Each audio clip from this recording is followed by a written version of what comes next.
এখানে ঘটনা একটা হয়েছে, সেটা হচ্ছে ঈদের দুদিন পর থেকে আমাদের এই মুরগিটা পাওয়া যাচ্ছিল না। তো আমরা ভেবেছি যে হয়তো বিলাই খাটাস অথবা গুইসাপে এই মুরগিটাকে খেয়ে ফেলেছে। তো দেখুন আজকে মুরগিটাকে কোথা থেকে আমরা উদ্ধার করলাম। আমাদের পাশের বাসার মানে বাড়ির পাশে যে বাড়িটা আমাদের চাচাদের বাড়ি, ওনাদের এই যে লাকড়ি রেখেছে, এখানে লাকড়ির ঘর। এই লাকড়ির নিচে যে মানে লাকড়ি রাখার জন্য যে মাচাটা করেছে, সেই মাচার নিচে একটা খাবড়া আছে, এটাকে আমরা খাবড়া বলি। এই খাবড়ার মধ্যে দেখুন ডিম পেড়েছে কতগুলো, মোটমাট অনেকগুলো ডিম পেড়েছিল। তো আমরা 6টা ডিম ভালো মতো আনতে পেরেছি, আর বাদ বাকিগুলো ভেঙে ফেলেছে, আরও 2টো ডিম ভেঙেছে। তার মানে সে প্রায়, এর আগে তো অনেকগুলো ডিম নিয়েছি, আর এখানে দেখুন 6টা ডিম মানে পেয়েছি, আর বাদ বাকি অনেকগুলো ডিম আমরা আগে খেয়েছি ওর ডিমগুলো। তো সে লুকিয়ে এখানে ডিম পেড়েছে যাতে তাকে আমরা কেউ খুঁজে না পাই আর কি। তো দেখুন আজকে এই সকালবেলা আমি যখন নাস্তা বানানোর জন্য বের হয়েছি, তখন দেখি যে এই কালো মুরগিটাকে আমাদের ঘরের পিছনে আর কি কুন করছে। তো আম্মাকে বললাম যে মা দেখো তোমার কালো মুরগি নাকি গুইসাপে বা বিলাই খাটাসে খেয়ে ফেলছে, এই যে দেখো তোমার মুরগি। তা আম্মা তখন থেকে মুরগিকে বেশি করে খাবার দিয়েছে যে ও কোথায় ডিম পেড়েছে সেটা দেখার জন্য। তো এই অনেকক্ষণ পর্যন্ত দাঁড়িয়ে থেকে আম্মা এই মুরগির পেছন গিয়ে এই যে তার আস্তানা খুঁজে বের করেছে।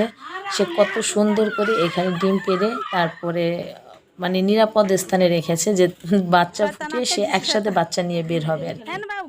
তা এখন আম্মা বলতেছে দেখি বাচ্চা কীরকম হয়েছে, বাচ্চা হয়েছে না হয়েছে এটা সন্দেহ।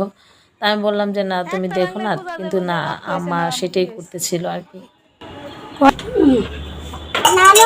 সব ডিম জন্মে বাঁধাবি না, খোপের মধ্যে রাই খালি হিসাব আছে না কাল পরশু পয়সা এই যে একটু বলছে কুসুম, ওই যে দেখছো রক্ত হয়ে গেছে, গেলাম না কি খাওয়া যাবে না, মায়ের খাওয়া যাবে না, কি করবে না, আরে বা এগুলা খাওয়া যাবে না, বাচ্চা হয়ে গেছে গা, চোখ হয়ে গেছে গা, বাচ্চা দেন কাকি দেন কি আমি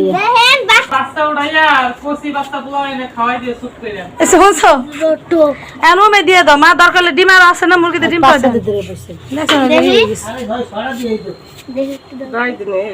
10 দিন হয়ে গেছে, চোখ হয়ে গেছে না, ওই 6টাই না চোখ হয়ে গেছে। এনে দিলে মুরগি আমাকে হে নিয়ে যাবি কিয়া, হেনে দিয়ে বই থাকবে। আরে বাইন্দে তো আগল দিয়ে যায় দেখে থিতি। ওই যে আমি যে ঝুড়িটা আনছি না ঢাকার তো নেই, ওটা তো বাইরে থাকবে, ওই দিয়ে আটকে দিয়ে দেবো, খাওয়ার সময় বাইক করে দিব। হ্যাঁ আল্লাহ রহমত করছে।